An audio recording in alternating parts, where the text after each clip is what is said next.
beaucoup plus aisés. Une réunion conjointe RDC-Rwanda s'est tenue à Kinshasa du 20 au 23 avril dernier entre les délégations des gouvernements des deux pays frontaliers sur le rapatriement volontaire des éléments ex-M23 et du matériel saisi sur eux. Reportage. Dans le communiqué conjoint clôturant le travaux des délégations gouvernementales du Rwanda et de la République démocratique du Congo sur les rapatriements des ex-combattants du M23, signé de nouveau par le secrétaire permanent au ministère de la Défense du Rwanda, Joseph Rutabana, et le vice-ministre de la Défense nationale, René Sibou, Kigali et Kinshasa, se sont accordés sur le caractère volontaire de cette opération.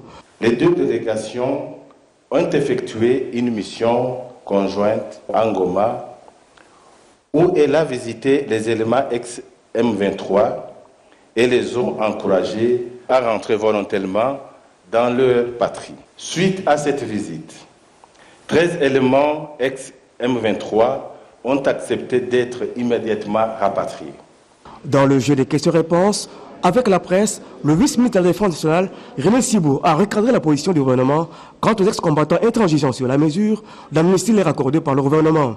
Selon lui, ils ont dès lors le statut de sans-papiers au Rwanda au regard du refus de répondre à ce pardon leur accordé. Ne peut prétendre à un quelconque asile que celui qui a une crainte sérieuse dans son pays.